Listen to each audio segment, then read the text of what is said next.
Sunday Surefire Podcast. I'm your host, the Commish. Joining me today is the co-host, Aaron Downtown Brown, Hey, hey. and the other co-host, Ethan Weaver.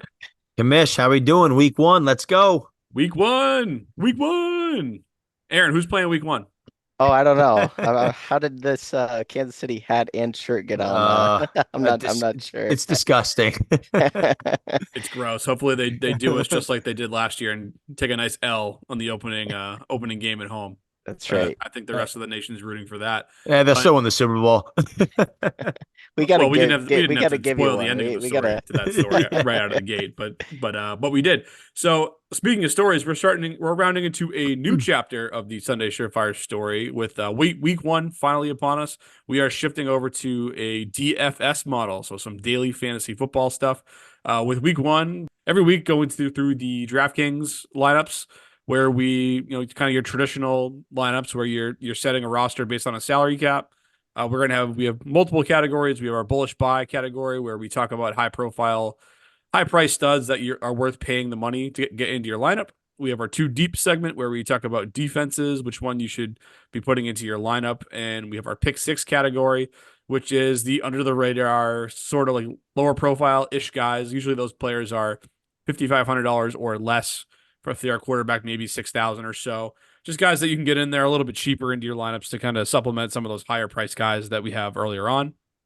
And then of course, we finish up with some scorching hot takes that I know everyone's really excited to get to. So that's our format. We're gonna get it going right out of the gate here. Bullish buys, bullish buys. Who's expensive this week, boys? Who we paying up for? Aaron, talk me into it. All right. So for my bullish buy this week, this is gonna be my high dollar guy. I'm going no other than the best NFL player in the league, top 100. No, not Patrick Mahomes. I'm going Tyreek Hill for 8,700 against the Jaguars this week. So like Hill for a lot of reasons this week. First of all, I like the over under. It's 49 points in that game. And it's crazy if you look at a couple of his stats or his betting odds here. He's actually favored for an anytime touchdown of minus 130 as a wide receiver. So it's one of the highest favored as a wide receiver. Usually the running backs get the highest odds. So he usually can kind of follow Vegas in some of those areas. But yeah, Hill's favored for anytime touchdown. He's also favored for over 97 yards. But a couple other things just to know just about the Jaguars defense is last year they had over 5,000 snaps playing zone defense, which we know that they kind of got ripped apart last year in 2023. So they got a new defensive coordinator who specializes in press man defense. So I think it's a kind of a big change for the Jaguars to take on the Miami offense in week one. So I don't really think they have the corners to do that against Waddle and Hill. So I really like this matchup this week. I think it'll be kind of a shock to that scheme. So Tyreek Hill, week one.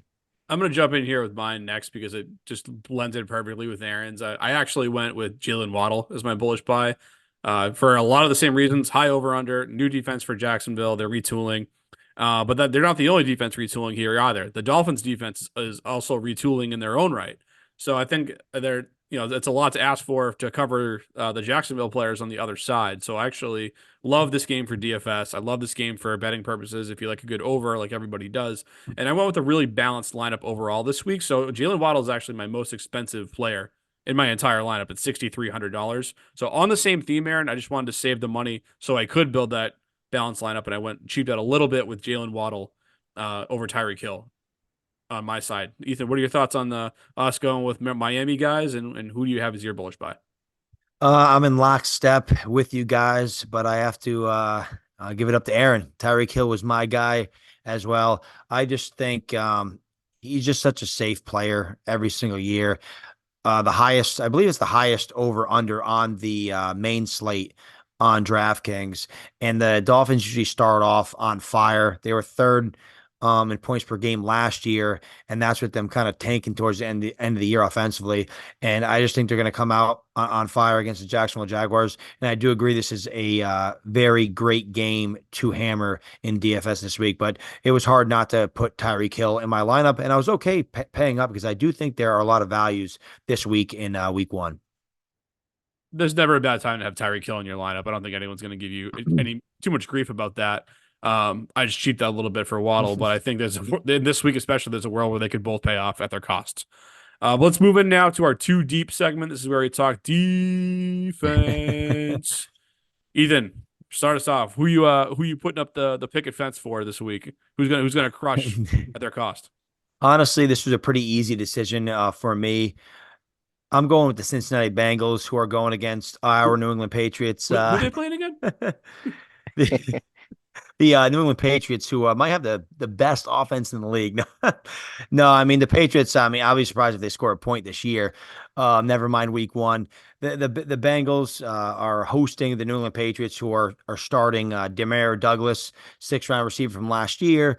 Jalen Polk, 37th overall pick this year, and KJ Osborne, a perennial wide receiver 3/4, and Jacoby Brissett at the helm. So I'm not expecting a lot of offensive firepower from the Patriots, not a lot of scoring. And I know you need to pay up a little bit at 3,800 for the Bengals. I just think the Patriots offense is just so anemic. It's so bad. They had trouble moving the ball in preseason against the Commanders 2s and 3s. So I'm expecting a big day from the Bengals defense. Unfortunately, this is coming from a Patriot fan. It is unfortunate, but Aaron, you're on the other side of that spectrum as a Chiefs fan, living in your glory days over there. Who'd you go with for a defense? Yeah, no, I definitely get it. I mean, I know that's one of our strategies, kind of try to target struggling offenses. So can't hate it, but I actually wanted to save a little bit money. Wanted to go cheap at defense. I know it's the beginning of the year, so going cheap at defense is kind of a risk sometimes, but I'm going with the LA Chargers. They're only 2,900 this week. They're playing at home against the Raiders. It's actually the lowest over under of the week on the Sunday slate. So I don't mind starting there with picking defenses. And then with Minshew starting, I'm kind of betting he's good for one pick. In fact, he did throw 8 interceptions last year when pressured or blitz in 2023. And let's face it here. The Chargers, if here's the key word, if when healthy, have a pretty good roster offensively and defensively. Just if you look back the last 10 years, they never really had all their studs healthy at the same time. But at least starting off week one, they got Derwin James, Khalil Mack, and Joey Bosa. So I think they'll get enough pressure to give Minshew a little bit of trouble, thus forcing a few turnovers. So I went Chargers for 2,900. Yeah, the price is not prohibitive there. 29, anything under 3,000, you're doing okay with. I just wonder if that with this Raiders offense is going to really try to chuck it enough to cause a lot of turnovers. Maybe you get them late if the score is not going in their favor. But I think both teams want to pound the ball, which probably leads into that low over under. So for 2,900, you don't need a whole heck of a lot. I'll say that. But those are just kind of my quick thoughts on that call out here. I'll give it mine here just to close us out in this category. I went with the Seattle Seahawks defense at home against the Denver Broncos, $3,400. So kind of the middle point between you guys. Just targeting a rookie quarterback in Bo Nix, making his first career start. He's on the road where Seattle, as we know, is historically a tough place to play. And this Denver offense, as far as skill positions goes, I mean, Courtland Sutton's a nice player. Other than that, they don't have a lot really to bank on at tight end or wide receiver after Courtland Sutton. So I can see Denver falling behind early in this one and then kind of getting ugly in a hurry after that. This Seattle offense kind of has been slept on a little bit, but there is a lot of firepower on the offensive side between DK Metcalf and JSN and Tyler Lockett's still there, and Kenneth Walker is pretty good in the run game too. So Seattle, I think at home will play a little bit better and force Denver to throw the ball, and I think it could lead to some interceptions there down the stretch. Though, any thoughts on that, boys? Before we round into our pick six category. I like that call a lot. Seattle is actually my second pick if I didn't go with the Bengals. So I picked up Seattle actually a lot in redraft for week 1, and they play the Patriots in week 2. So it's a good 1-2 punch to start the season off. There Yeah, you go. I like it Hey, as well. I mean, playing home and against rookie quarterback, that's some of our secrets here at Sunday Surefire. there we go. There we go. Let's get to the real secrets that the people want to hear. Who are those cheaper players, guys, that you get into your lineup and they give you a lot of bang for your buck and make the difference between making money and not making money in week 1, Aaron? Who do you got? This is funny. So, I'm gonna give a kind of a sneaky play here since Ethan and I both had a bullish buy for Tyreek Hill. Um, so I'm actually going Sam Darnold as my quarterback this week as a cheap play at 5,200 quarterback, and I just a little sneaky way of saying that I'm actually stacking him and Justin Jefferson this week. So it's a good way to kind of fit a couple studs into my lineup by going cheap at quarterback. And I just like Darnold week 1 against the Giants. I know they try to beef up their defense a little bit, skin Brian Burns, but if anything, I think that might force Darnold to scramble a little bit more, picking up a little bit of rushing yards. Um, but his over under is 230 passing yards. That's actually higher than Kyler Murray this week and only 10 yards under Josh Allen. So I think with Minnesota just starting off week 1 with facing the Giants, it's not as risky as a play as one would think. I mean, yes, if they're playing a top 10 defense, I wouldn't be going Darnold week 1, but I don't think the Giants scare me as much with Darnold in my lineup this week. Ethan, what do you think about going cheap at quarterback in the form of Sammy D? I mean, Sam Darnold, who knows how he's going to come out week 1, but he does have some pretty good offensive firepower with Justin Jefferson, Jordan Addison. They should have a decent run game with Aaron Jones and Ty Chandler. I think Sam Darnold will do just enough to keep the offense afloat. I don't think Darnold gives you obviously elite upside. I think I would rather just pay a few $100s more and just put Jay Daniels in my lineup. But I do understand with the stack, Jefferson and Darnold. I know Jefferson might be a pretty popular pick this week too. I mean, I think Darnold's just a lock into him. No TJ Hawkinson, and a guy like Darnold, he's probably going to lock into one of the league's best receivers. So I definitely don't hate it.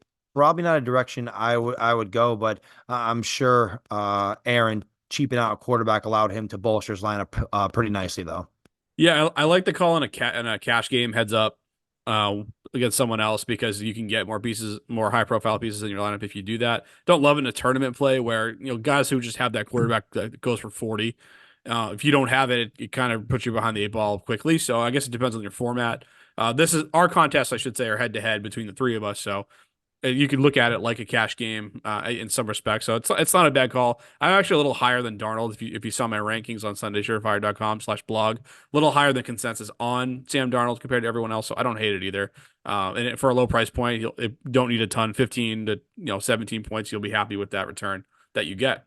But Ethan mentioned that you should be playing Jaden Daniels, maybe pay a little more for him. And I like that call because I have his number 1 receiver in Terry McLaurin in my lineup, playing against Tampa Bay. I cheated a little bit here, boys, in week 1. That is cheating. That's cheating. $5,600 ever so slightly. But like I said, I have a balanced lineup, so I don't have any type of crazy deep call this week. And look, we've talked about McLaurin before on this show. We've been through the list of trash quarterbacks he's had to play with, and despite those struggles, he's posted 3 top 25 wide receiver finishes in his 5-year career. Jaden Daniels instantly becomes the best quarterback he's ever had to play with. I think that starts in week 1. I just think Terry should be in line for all the volume he can handle, especially after the trade of Jahan Dotson. There is no one else on this roster right away who should be taking volume away from him. So I think he gets it going. Tampa Bay, for what it's worth, last season ranked 25th against opposing wide receivers in fantasy. So wouldn't be shocked at all if that $5,600 price point that you can get him into your lineup for this week is the lowest that you end up paying for him any week going forward. So Terry McLaurin, F1, $5,600. Let's do it.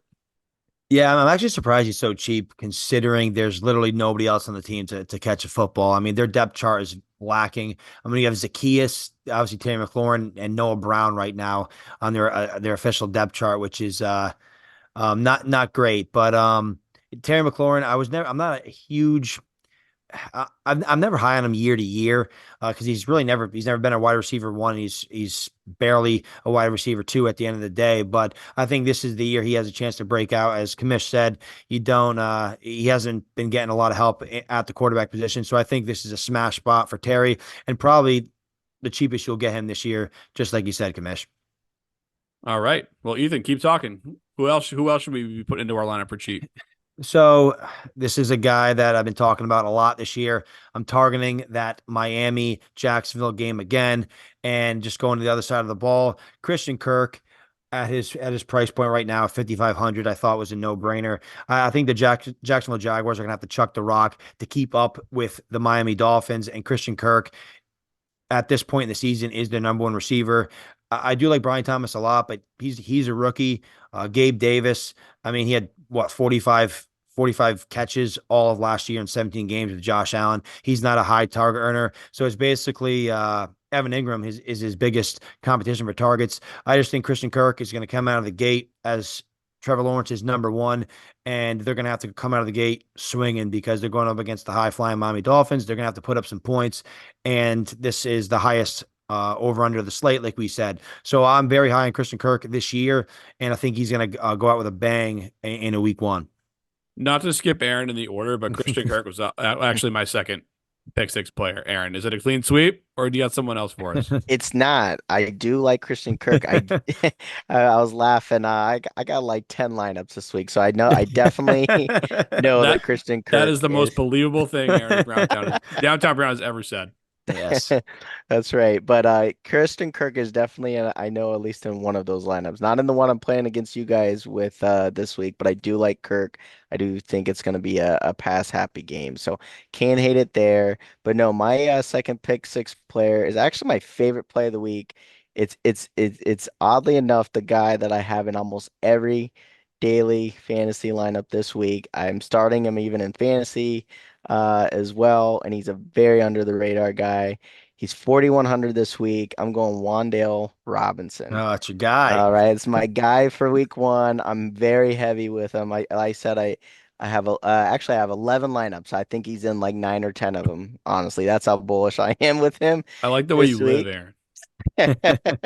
Yeah, so he's really my favorite play in the entire week. Kind of looking back, Minnesota had the second worst yards from the slot last year in 2023. They still have Brian Flores. That's really because he blitzes just almost every single play, right? So it's going to force Daniel Jones to kind of get the ball out quick, right where Wan'Dale Robinson lives. So they gave up one of the most yards last year in 2023. They also gave up the most touchdowns last year from the slot position as well.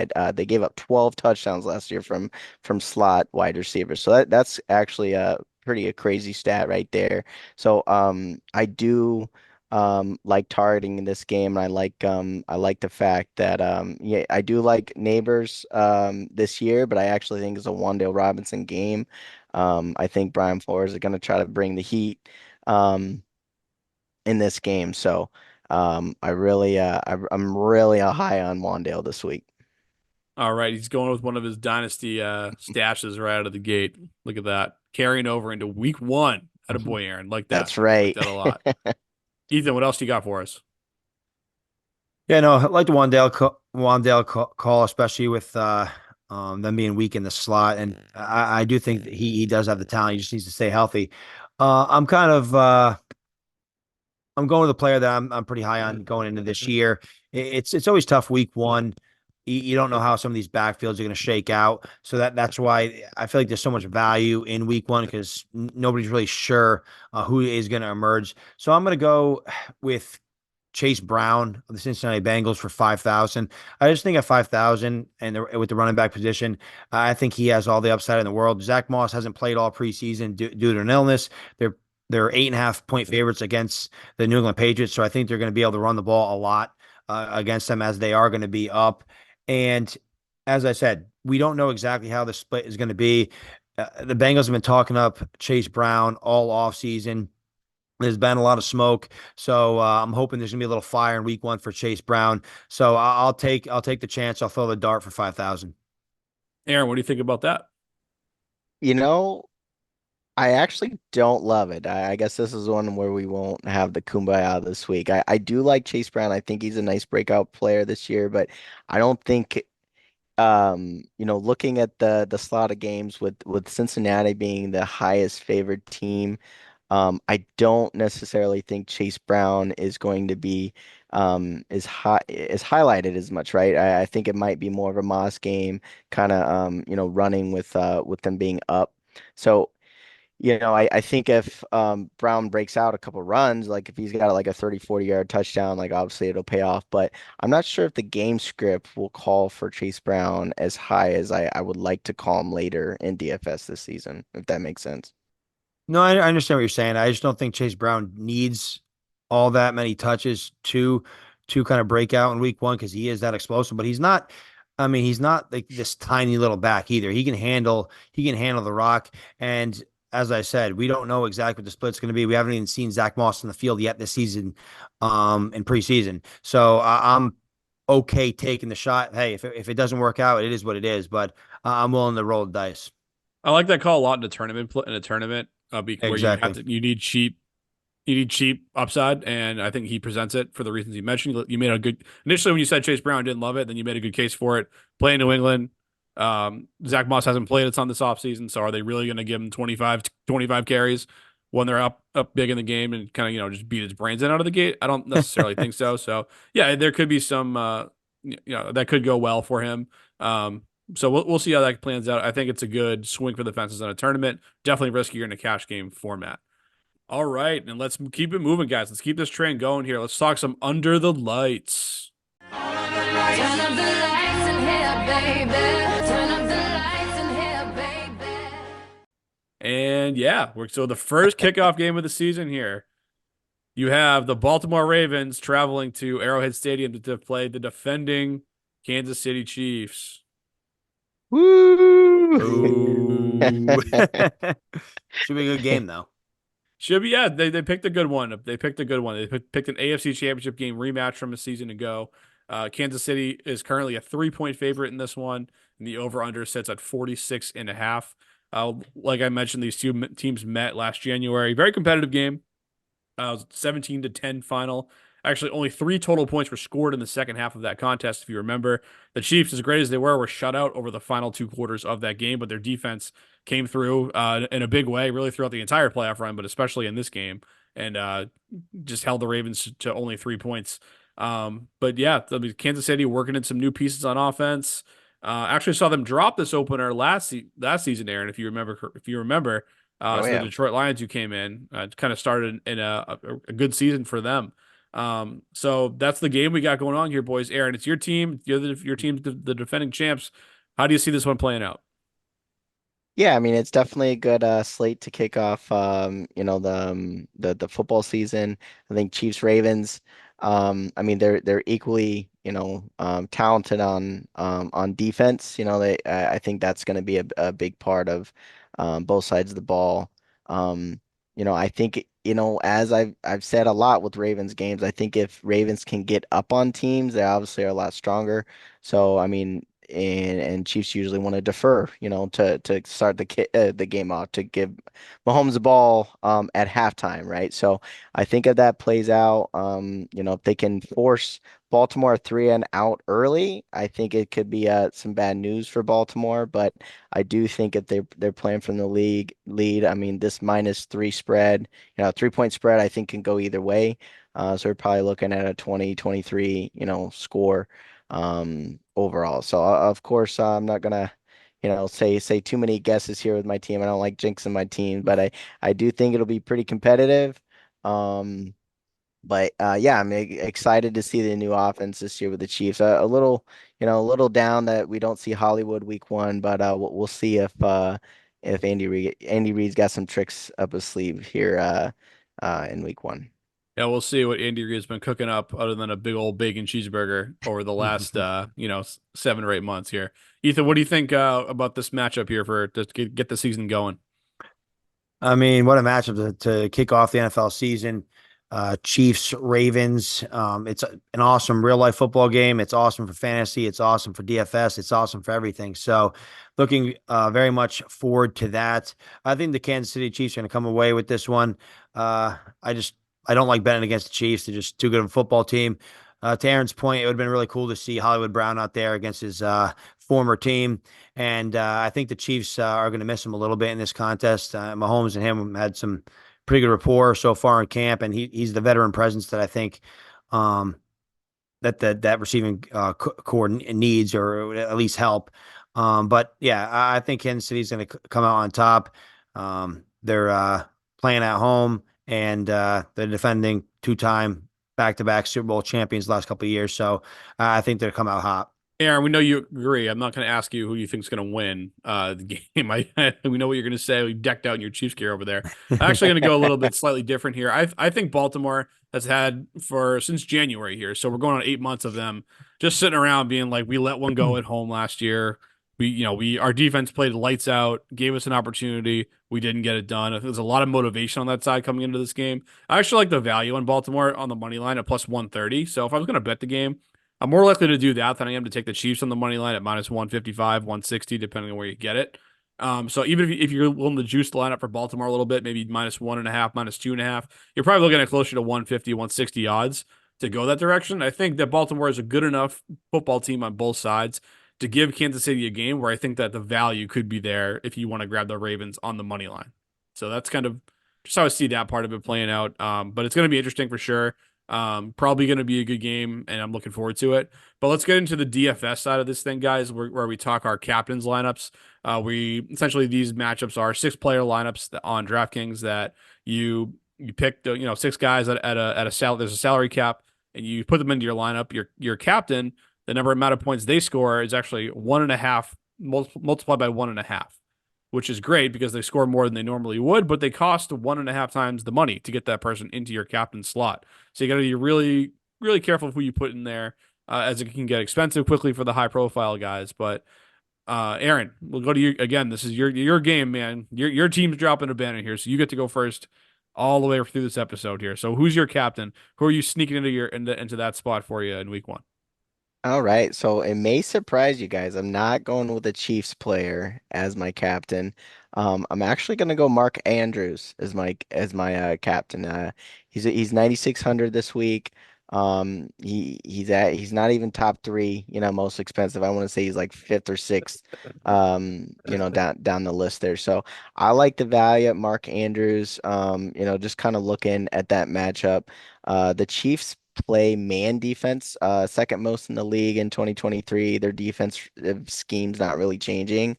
And Andrews has a 91 PFF grade against man defense. So I think Andrews can get some nice chunk plays against the Chiefs to kind of keep it interesting. So I definitely like Andrews this week, and it does afford you to get your Mahomes, and obviously I do have people like Pacheco in there too, but I do like Andrews' value this week in this matchup. Me too. Absolutely love it. He's the 6th most expensive captain on the slate, but for under 10K at 9,600, he's actually a relative value in that spot, which is why he's also my captain for this week. Super high on Andrews this season as a whole. He enters as the league as my tight end number 2 on the season. I think he's going to be up there pushing for the top spot overall.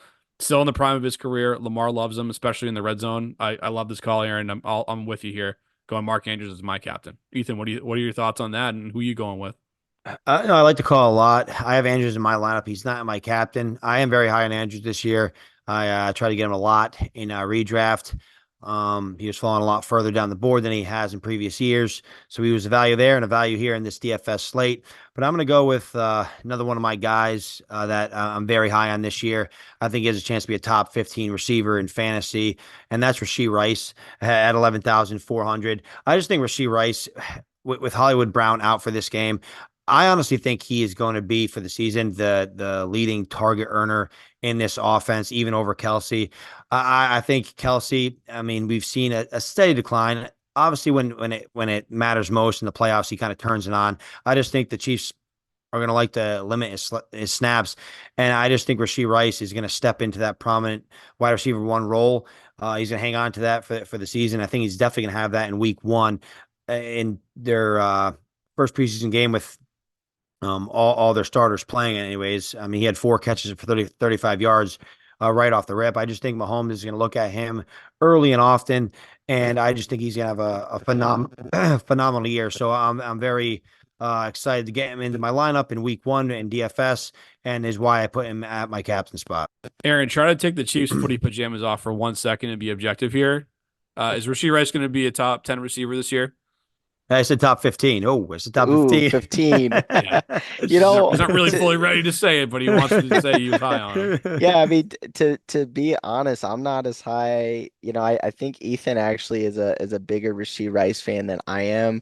I mean, just watching the Chiefs season last year, it could just be kind of being I guess a little spoiled over the years before 2023 has seen a little bit more high flying offense. So Rashee Rice kind of, I guess was a good outcome last year for the Chiefs, but I want to call him like saving grace. So I really am looking forward to Mahomes opening up with deeper passes, which we haven't really seen Rashee Rice do as much in his rookie season. So I'm not huge on him, but I do want to see him take a step in that aspect this year. So I mean I hope Ethan's right, but he's got to prove it to me first.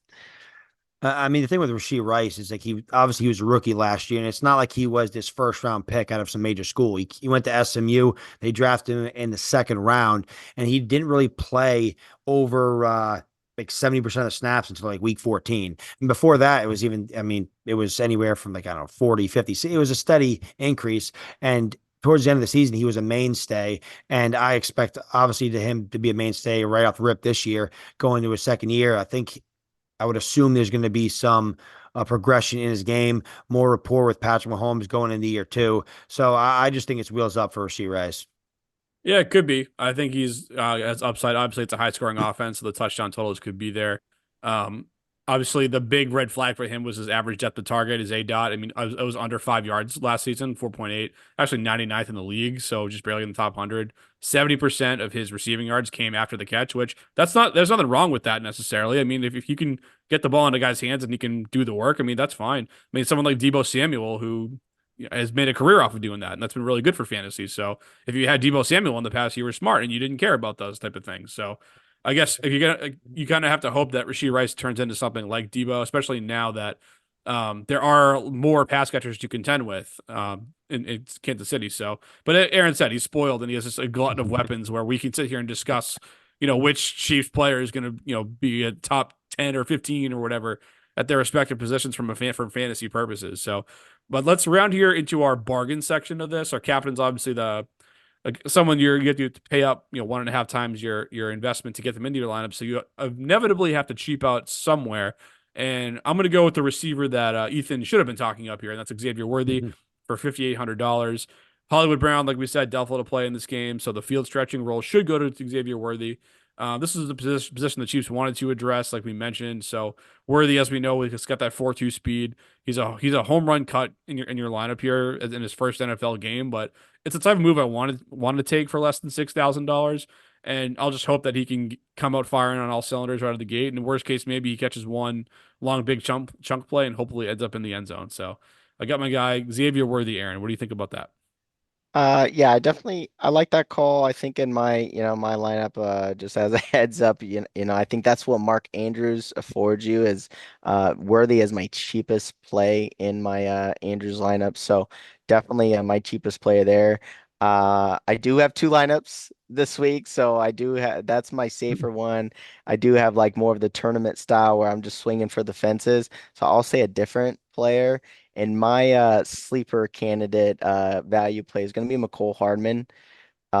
So I actually have a lineup. I got Hardman as my sleeper, and I got the big wigs. I got Lamar, Mahomes, Pacheco, Henry in that lineup. So if I think Hardman does share time with my old boy Justin Watson for the third wide receiver position. But yeah, I think it's the third wide receiver in week one is up for grabs, and I think Harmon, joining with the Chiefs last year showed he fell into that really quickly. So I think he's going to get at least two to three deep shots in the game against Baltimore and open the field up. So I really like taking a shot at McColl in a lineup you just want to go downtown with. You can't quit McColl there. You can't quit him. No, hey, Super Bowl hero there. We got to get Aaron an intervention on Mecole Hardman, because Oh whenever my you put God. him in your lineup, you're really rolling those dice, hoping for snake eyes. Yeah, I think Aaron's going to see a big goose egg in his lineup when he looks at the stat sheet Friday morning with McCole Hardman. I agree with the commish here. Xavier Worthy, I think, is just a screaming value, especially for those tournament plays. Xavier Worthy has all the talent in the world. He showed a lot in the preseason. We'll see if he can transition that into the regular season. But it's hard not to go with that upside for that price point. Hell yeah, we're swinging for the fences with Worthy, and we'll hope that he makes a name for himself right out of the gate. And but let's round it here. Let's keep going here with some hot takes. This is why I'm hot. This is why I'm hot. And let's do them, boys. Let's see here. Who do we got? Aaron, you're the king of the hot take usually. Yes, he is. He All didn't right. quite live up to it last time, though, I'll say. I know you got to come with some fire. Come on. That's right. That's right. All right. So yeah, you're right. So I was a little rusty in the last episode we called out hot takes. I think I'll make you boys proud. So here it goes. So I'm gonna do a 3-leg Wandale Robinson parlay. Oh boy. All right. So it's 3 legs, all Wandale Robinson props. So I'm gonna put in an anytime touchdown for Wandale, over 3.5 catches and over 40 yards gets you a plus 600. So I'm gonna say Wandale comes down with a touchdown, just gets at least 4 catches and goes over 40 yards, which I think he'll smash that actually. So that's my hot take of the week is a 3-leg Wandale play. What's the touchdown, like plus 400, plus 350? 350 plus Yeah. 250. Yep. Okay, that's better. That's good. Plus 600 definitely qualifies as a hot take in my book. So, Ethan, There can you you go. beat that? I'm gonna go with a player at my guy Christian Kirk.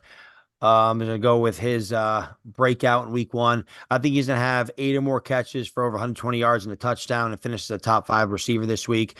So like Kamish said, Aaron, get him in your lineups. I like it. There you go.